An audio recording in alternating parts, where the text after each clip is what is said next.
Hello dear students, कैसे आप सब। चलिए, अब तक हम लोगों ने अपनी बेसिक मैथ्स का पार्ट कंप्लीट किया। पार्ट 1 से लेके 7 तक हमने दिया। उम्मीद है आपने देखा होगा, एंजॉय किया होगा।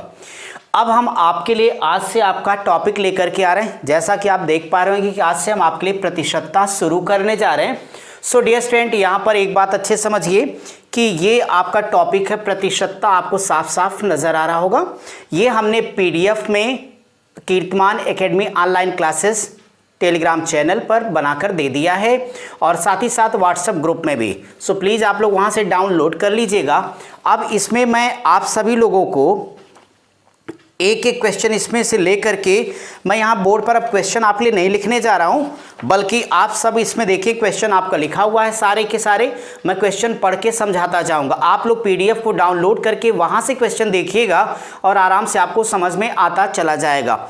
कोई भी दिक्कत होगी तो आप लोग हमें कमेंट के माध्यम से अवगत अवश्य कराइए। तो आइए बिना देर किए आज की क्लास की शुरुआत करते हैं। और बस अब चलिए पूरी गणित को लेके शुरू से लेके अंतिम टॉपिक तक हम लोग अपनी जर्नी को अब आगे बढ़ाएंगे। जहां आपको कन्फ्यूजन होगा पिछली वीडियो में जा करके आप बार बार बेसिक मैथ वाली वीडियो को देख लीजिएगा। अगर आपकी जरा भी मैथ्स वीक होगी तो आपकी बेहतर हो जाएगी। चलिए अब हम लोग अपनी क्लास की स्टार्ट करते हैं, शुरुआत करते हैं।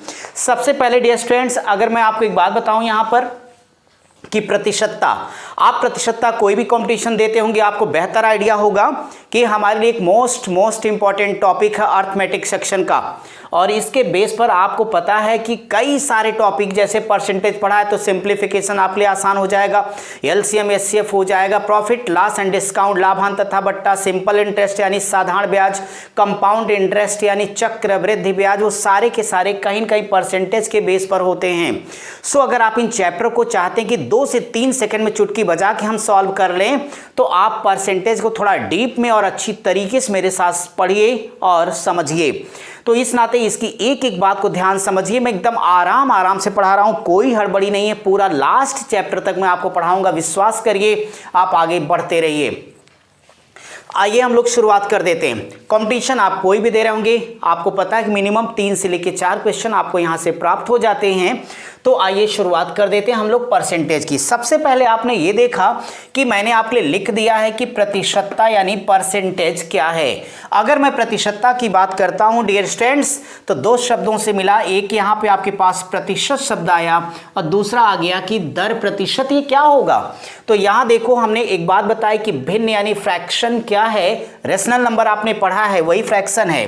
तो ऊपर वाला आपका न्यूमरेटर यानी अंश, नीचे वाला हर यानी डिनोमिनेटर कहलाता है। तो आप सिंपल सी परिभाषा ले लो, वह भिन्न जिसका हर मतलब क्या, डिनोमिनेटर, जिसका हर 100 हो उसे क्या बोलोगे आप, प्रतिशत। मेरे भाई बड़ी आसान परिभाषा। अंश यानी ऊपर वाला न्यूमरेटर को ही क्या कहोगे, दर प्रतिशत। ये आपकी डेफिनेशन हो गई।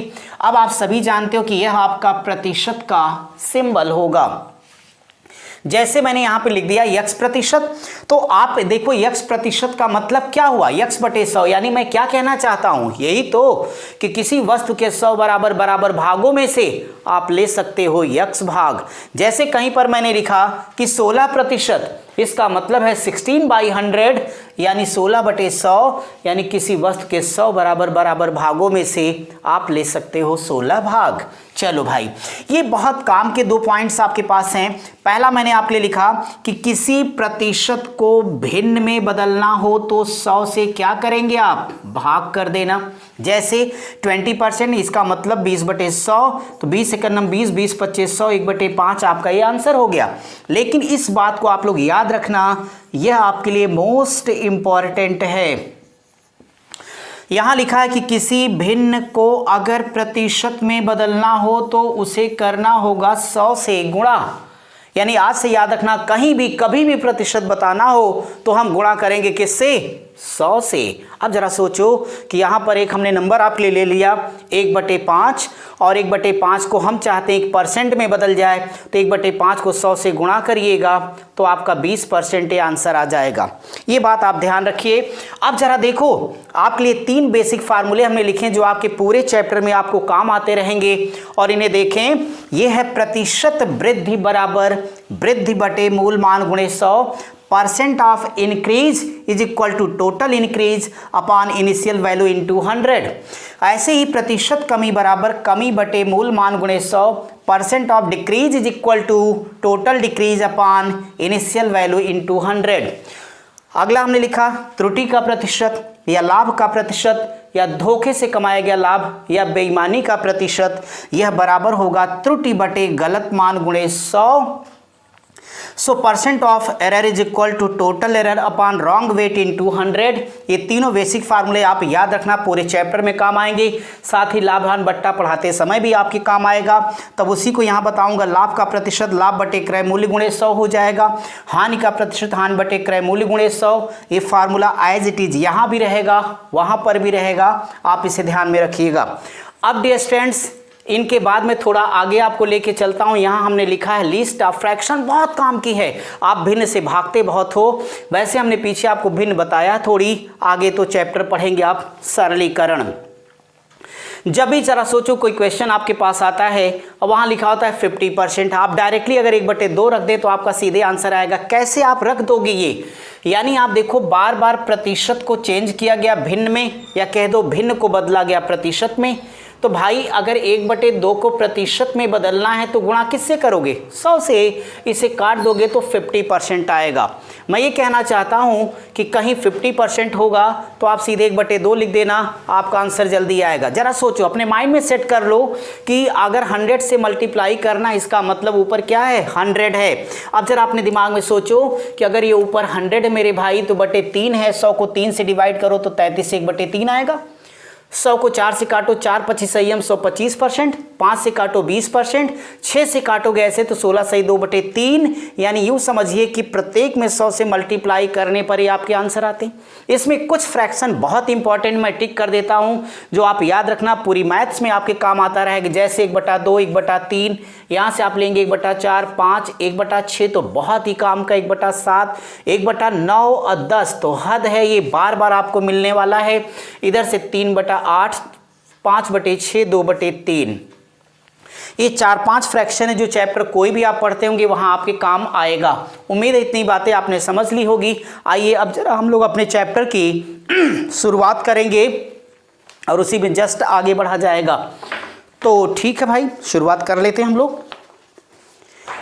देखिए, जैसे हमने आपसे बात की कि जब आप परसेंटेज में हैं तो भाई ठीक है, परसेंटेज के यहाँ पे जो क्वेश्चन मैं डिस्कस कर रहा हूँ, आपकी ये जो वर्कशीट हमने आपके दी इसका नाम है बिल्ड योर कॉन्फिडेंस, यानी अपने आत्मविश्वास को बढ़ाइए। और दुनिया की कोई भी जंग जीतने के लिए आप सबको पता है कि अगर हमारा मनोबल ऊंचा है तो मुश्किलें चाहे जितनी राह में आएंगी, अंततः सक्सेस तो हमें मिलेगी ही। सो डियर स्टूडेंट्स, आप आइए गणित के आत्मविश्वास को बढ़ाने के लिए अपने पहले क्वेश्चन की तरफ हम आपको लेके चलते हैं। आप अगर पहला प्रश्न यहाँ पे देखिएगा तो पहला क्वेश्चन आपके पास लिखा हुआ है, ये में क्वेश्चन नंबर 1, 2, 3 है, मैं आपको पढ़ के भी सुनाते चलता हूँ। यहाँ पे लिखा है किसी संख्या 25 संख्या 40 का कितना प्रतिशत है। बहुत ही इजी लेवल का सवाल, ये आपकी बिल्ड योर कॉन्फिडेंस का ये क्वेश्चन नंबर 1 है और इसे कैसे सॉल्व करना है वो आप सब देखो। तो build your confidence question number 1 लिखता है संख्या 25 संख्या 40 का कितना परसेंट है। तो दो नंबर, एक 25 और एक 40 है। प्रश्न है संख्या 25 संख्या 40 का कितना प्रतिशत है। सो मैं आपको पहले इसको जरा जनरल मेथड से सिखा देता हूं। तो मैंने सिखाया कि जनरल मेथड है ये। जनरल मेथड का मतलब पुरानी विधि से आपको सिर्फ इसे अपने लिए समझना है, इसका परीक्षा में प्रयोग नहीं करना है।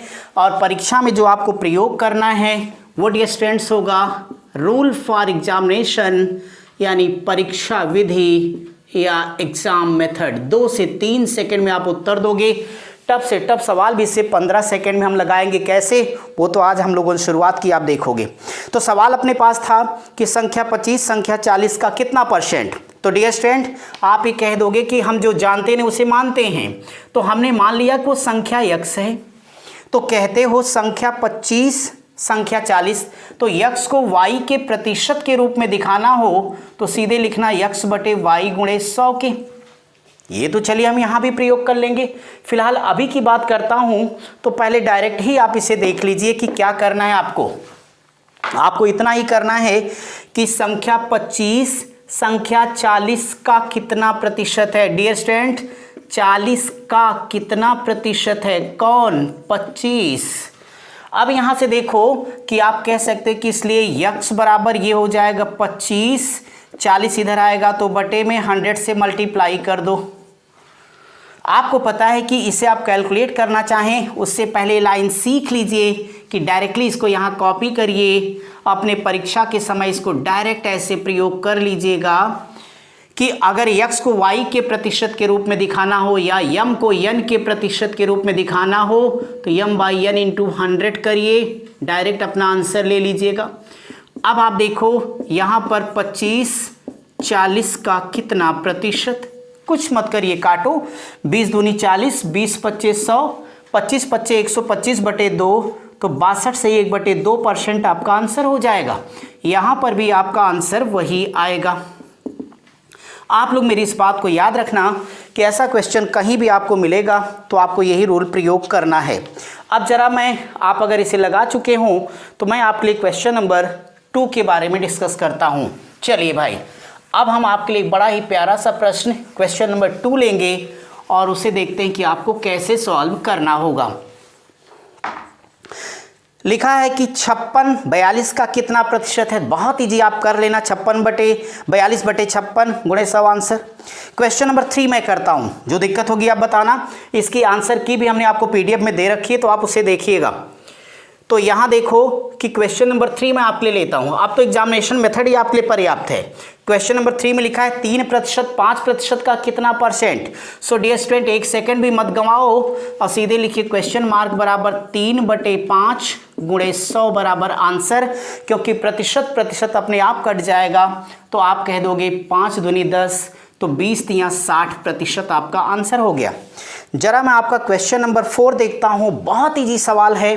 तो क्वेश्चन नंबर 4 में ये लिखा है कि 40 पैसा 5 रुपए का कितना परसेंट है। मेरे भाई कि आप 40 पैसा तो 40 पैसा ही होगा। मुझे ये बताओ कि 1 रुपए में कितने पैसे, तो बोलोगे 100 पैसे।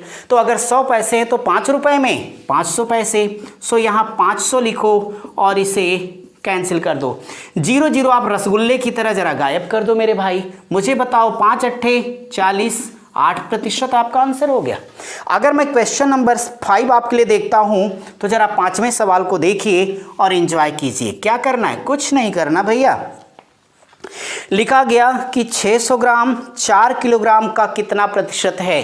सो डियर स्टूडेंट्स 600 ग्राम सवाल है कि 4 किलोग्राम का कितना प्रतिशत है। तो मेरे भैया आप यहाँ से कहना कि required percentage is equal to 600 बटे 1 किलोग्राम में तो 1000 ग्राम होगा। तो ठीक है, 4 किलोग्राम में बताइए 4000 होगा। यहाँ पे 100 से मल्टीप्लाई कर दो।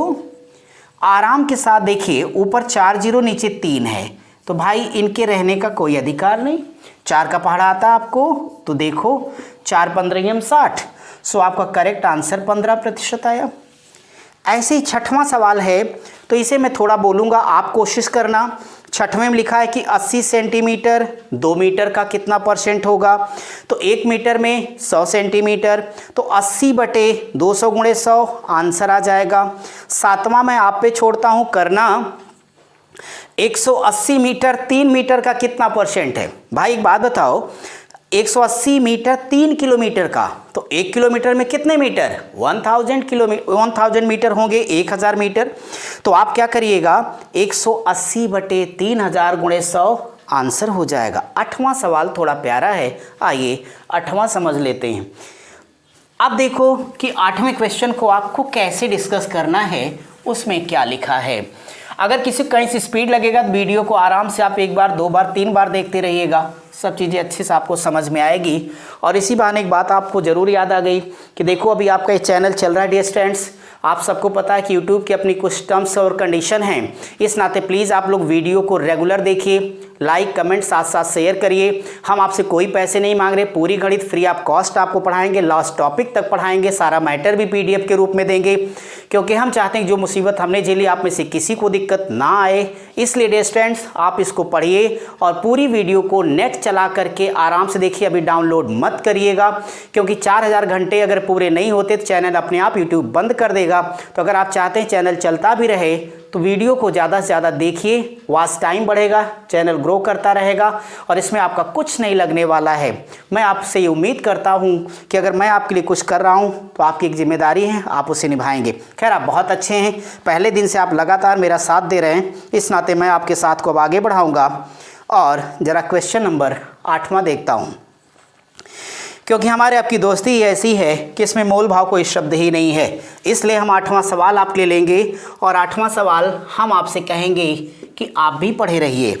8वें सवाल में लिखा है कि किसी विद्यालय में 360 विद्यार्थी हैं। टोटल नंबर ऑफ स्टूडेंट्स कितने हैं भाई? 360 हैं।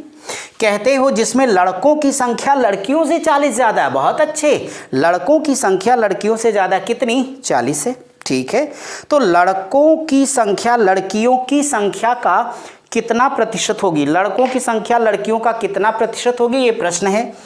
अब यहाँ पे देखो कि अगर ये 360 है तो हमें कोई तकलीफ नहीं, बड़ी अच्छी बात है। हमने यहाँ गर्ल्स रख दिया, ये बॉयज रख दिया मेरे भाई। अगर लड़कों की लड़कियों से ज़्यादा है तो मैं लड़कियों की संख्या को यदि x बोल दूँ तो आप ताव से कह सकते हो कि लड़के होंगे x + 40। एक बात मुझे बताओ सब लोग कि अगर दोनों को जोड़ दूं तो मेरे भाई 360 आएगा क्या? ज़रा देखो नहीं, दोनों अपने मेहमान हैं, x और मेहमान तो भगवान समान होता है। तो x + x = 2x। इनसे कह दो कि भैया आप इधर चले जाओ। आपको पता है कि जब 40 इधर आएगा तो माइनस हो जाएगा। 360 रुपये आपकी जेब में, 40 रुपये का आपने रसगुल्ले खा लिए, बचे कितने? तो आप कहोगे 320 बचे। तो मैं कहूँगा कि बता दो ये कितना आएगा? 160 आएगा। अब आपने देखा कि 160 आ गया तो 160 कौन आ गई? लड़कियां आ गई। मेरे भाई 360 रुपये आपकी जेब में, 160 अगर लड़कियां हैं तो एक बार बोल दो कि लड़के कितने होंगे। और अगर आप अपने इस प्रश्न के बारे में बात करिएगा तो आपके प्रश्न में ये लिखा है कि लड़कों की संख्या लड़कियों का कितना प्रतिशत है। सो क्वेश्चन मार्क बराबर लड़कों की संख्या तो 200 है, लड़कियों का कितना प्रतिशत? 160 × 100 कर दो, आपको आपके प्रश्न का तुरंत ही यहाँ पर आंसर प्राप्त हो जाएगा कि वास्तव में ये कितना आने वाला है। तो आप देखिएगा, इसे कट पीट कर लीजिए, 12.5% आपका आंसर आ गया। अब मैं आपके लिए ज़रा अगले क्वेश्चन की तरफ बढ़ूँगा। क्वेश्चन नंबर नेक्स्ट हमारे पास है। तो अगर मैं क्वेश्चन नंबर यहाँ पे 9वां देखूँगा, 9वां ज़रा आप देखो, 9वां में लिखा है 2 प्रश्न है यहाँ पे कि ये कह रहे हैं साहब कि कोई एक संख्या है। बड़ी अच्छी बात है ये तो। एक संख्या इनका कहना है कि 60 है और डियर स्टूडेंट दूसरी संख्या इन्होंने कहा 80। प्रश्न है कि संख्या 60 संख्या 80 से कितना प्रतिशत कम है। तो संख्या 60 संख्या 80 से कितना प्रतिशत कम है? अभी अभी हमने आपको थोड़ी देर पहले बेसिक फार्मूला लिखा है कि प्रतिशत कमी बराबर होता है ये कमी बटे मूल मान और गुणे हो जाएगा 100 के। यहाँ एक बात बता दूं, अंगुलियाँ आपको दोनों शायद मेरी दिख रही होंगी। जब भी आपके प्रश्न में पूछेगा प्रतिशत कमी तो हमेशा बड़ी वाली रखना मूल मान की जगह, और जब भी पूछेगा प्रतिशत वृद्धि तो छोटी वाली रखना। अब जरा एक बात मुझे बता दो कि अगर मेरी जेब में 60 रुपया है और आपके पास 80 रुपया है तो मुझे ये बताओ कि आपके पास मुझसे कितना ज़्यादा है। तो आप कहेंगे कि भैया मेरे पास है 20 रुपया। तो आप करिएगा यहाँ पे 80 - 60 = 20 आएगा। बट आपको तो प्रतिशत कमी बताना है तो कहना इसलिए प्रतिशत कमी बराबर हो जाएगा 20 बटे, अभी सिखाया हूँ मूल मान की, जब कमी पूछेगा तो बड़ी संख्या बटे में और वृद्धि पूछेगा तो छोटी। फिलहाल यहाँ पे 80, कहीं भी कभी भी प्रतिशत बताना है तो आप गुणा करोगे 100 से। 20 × 4 = 80, 4 × 25 = 100। ये आपके 9वें प्रश्न का आंसर हो गया। आप इसे जल्दी से उतारिए, मैं इसे ज़रा मिटा देता हूँ भाई। क्वेश्चन नंबर 10, मैं ज़रा 10वां सवाल आपका देखता हूँ। 10वें सवाल में लिखा गया पूजा की आय तथा सुनीता की आय क्रमशः 4,000 रुपये तथा 6,000 रुपये प्रतिमाह है। सुनीता की आय पूजा की आय से कितना प्रतिशत अधिक है? तो मेरे भाई आप देखिए 10वें प्रश्न में क्या कहता है कि दो लोग हैं जिनकी इनकम यानी आय, अब यहाँ पे दो लोग हैं भाई, एक पूजा और एक सुनीता, कोई भी हो, इनकी इनकम तो 4,000 रुपये है, बड़ी अच्छी बात। इनकी इनकम तो 6,000 रुपये है। प्रश्न ये है कि सुनीता की पूजा से कितना ज़्यादा है? तो साफ साफ दिख रहा है कि 2,000 रुपये ज़्यादा है और ये 6,000 इनका ज़्यादा है किससे? 4,000 से। सो यहाँ पे आप सीधे निकालना प्रतिशत वृद्धि बराबर, अभी फार्मूला बताया हूँ, वृद्धि बटे मूल मान गुणे 100 बराबर, यहाँ पे वृद्धि कितनी भैया? 2,000। और आपसे क्या बोल रहा हूँ मैं, जब भी प्रतिशत वृद्धि कहेगा तो दोनों में से छोटी वाली संख्या बटे में रखनी है। तो आप यहाँ बटे में कितना रखोगे? 4,000 और यहाँ पे 100। मेरे भाई बोलो 2 दूनी 4 और 2 पच्चे 10, 50% आपका करेक्ट आंसर होगा। चलिए उम्मीद करता हूँ आपको समझ में आ रहा होगा। चलिए अगर मैं आपके लिए नेक्स्ट क्वेश्चन के बारे में बात करता हूँ तो मैं अपनी क्लास का क्वेश्चन नंबर 11 देखूंगा। 11वां प्रश्न इंपॉर्टेंट आप सभी के लिए, मोस्ट चाहे जो परीक्षा आप देते होंगे। 11वां में लिखा है, बड़ा मज़ेदार है भाई, सिर्फ एक सवाल मैं किसी को कह नहीं रहा हूँ, अपना सवाल पढ़ रहा हूँ मैं। सवाल है, एक बेईमान बनिया यह दावा करता है कि वह सभी वस्तुएं क्रय मूल्य पर ही बेचता है। कहाँ पर? क्रय मूल्य, कॉस्ट प्राइस, सीपी, क्रय मूल्य पर ही बेचता है, परंतु वह 1 किलोग्राम के स्थान पर 960 ग्राम का झूठा वाट प्रयोग में लाता है। उसका लाभ का प्रतिशत क्या होगा? क्या बात है, मिलते हैं हम बनिया से। अगर अपने इस बनिया भाई की बात करता हूं तो मैं 2 तरीके से आपके इस क्वेश्चन को डिस्कस करना चाहूँगा कि जब भी ऐसे सवाल मिलेंगे तो पहले ज़रा कॉन्सेप्ट समझ लो, बाकी तो हो जाएगा। मेरे भाई क्वेश्चन नंबर 11 का देखो पहले जनरल मेथड। अभी हम आपको बताएं कि सभी को पता है कि ऐसे क्वेश्चन में 1 किलोग्राम है तो आप सभी समझते हो कि 1 किलोग्राम का मतलब 1,000 ग्राम। एक बात बताना मुझे कि क्या कोई ऐसी दुकान चल सकती है जो जिस दाम पर खरीदी जाए उसी दाम पर बेची जाए? अरे नहीं भाई, बनिया भूखों मर जाएगा। लेकिन इस सवाल में बनिया यही कहता है कि चाहे कसम खानदान की, हम जिस दाम पर खरीदेंगे उसी पर बेचेंगे। इतना खानदानी बनिया है तो तय हुआ धोखा जरूर करेगा। देखो कैसे, अब उसने कह दिया साहब हम तो दाम के दाम बेचेंगे, यानी जिस दाम पर खरीदा उसी दाम पर बेचेंगे, पॉसिबल नहीं है। तो फिर वो क्या करेगा? दाढ़ी मारेगा, आपको कम तौलेगा, दाम आपसे पूरा लेगा, आप भी खुश वो भी खुश। अब आप देखें, वैसे भी रूल है जब जब 2 स्वार्थी तत्व टकराएंगे और दोनों अपने हितों से समझौता करने को तैयार ना हो तो बीच का रास्ता क्या है? बेईमानी। ये सिर्फ मैं सवाल समझा रहा हूँ मेरे भाई, अन्यथा मत लेना इसको। तो अब देखो इस केस में लाभ का प्रतिशत बराबर, अभी सिखाया था, त्रुटि बटे गलत मान और गुणे 100। अब बताओ ना कि सही माप क्या है? यही तो है सही माप। तो भाई एक बात बताइए, जब आपका ये सही माप है 1 किलोग्राम तो यानी 1,000, बनिया ने आपको अपना बन के धोखा दिया, कहता है कि दाम के दाम, लेकिन तौला 960 ग्राम। यही डियर स्टूडेंट कहलाता है गलत मान। और डाणी कितना मारा?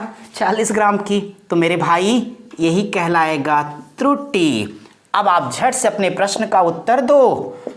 त्रुटि है 40 की, तौला बनिया ने 960, मल्टीप्लाई करो 100 से, 0 रसगुल्ले की तरह गायब करो। 4 का पहाड़ा आता है आपको? बोलो भाई। हाँ ठीक।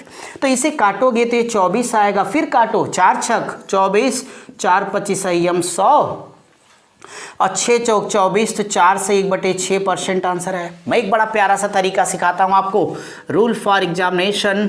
क्योंकि डियर स्टूडेंट, अगर आप चाहते हैं मैथ अच्छे से लगे तो मेरी एक बात याद रखना, थिंक विदाउट इंक, पेपर और पेन का जितना कम प्रयोग करोगे आपका माइंड उतना ज़्यादा प्रयोग होगा, आपके गणित में स्पीड उतनी ही अच्छी आएगी। क्योंकि आपको स्पीड भी लाना है, एक्यूरेसी लाना है, तभी आपको सक्सेस मिलेगी। वरना बहुतों को गणित आती है और गली गली वो भटक रहे हैं। ऐसा मत करिए, स्पीड ले आइए, माइंड में सोचिए, दिक्कत हो हमें बताइए। अब देखो हम आपको बताते हैं, आप अपनी भाषा में समझो ना। मान लीजिए कि 1 किलोग्राम है, काहे को मान लेंगे, दिया ही है, तो 1 किलोग्राम मतलब 1000 ग्राम। मैं आपसे एक बात कहता हूँ कि आप ये सोचो कि भाई कोई वस्तु है 1 रुपये का 1 किलोग्राम, तो मेरे भैया 1000 ग्राम तो नो डाउट 1000 रुपये की होगी ना, बोलो भाई। अब आप देखो इसको 2 सेक्शन में बांटो। उस बदमाश ने खरीदा और बेचा, ये है कॉस्ट प्राइस, वो सेलिंग प्राइस। यहां सोचो कि उसने जो खरीदा है तो वो ठीक है, आपको ये पता हुआ कि 1000 रुपये उसका दाम है, और 1000 रुपये अगर उसका दाम होता है तो ठीक है, हमें कोई टेंशन नहीं है, वो दाम के दाम देने की बात करता है। तो आप समझ लीजिए कि आपके प्रश्न में लिखा गया था कि वास्तव में वो बदमाश 1000 के प्रोडक्ट को 960 ग्राम ही देगा। लेकिन सच बात यह है कि जब 1 ग्राम 1 रुपये का होगा तो खरीदा तो 960 ग्राम 960 का ही होगा। लेकिन वो बदमाश आपसे दाम कितना ले रहा है, 1000 लेगा। देखो 40 ग्राम की डाणी मार दिया। डायरेक्ट आंसर दो, ये 40 ग्राम धोखा किस पर है, 960 पर, गुणे 100 करो, बराबर यही आंसर आएगा 4 सही 1/6% हो जाएगा। ओके सो डियर स्टूडेंट्स, इसका अगला पार्ट हम आपको लेके कल मिलेंगे। आप लोग क्वेश्चन देखिए, आराम समझिए, पहला था इसलिए इतना ही किया बस। Thank you.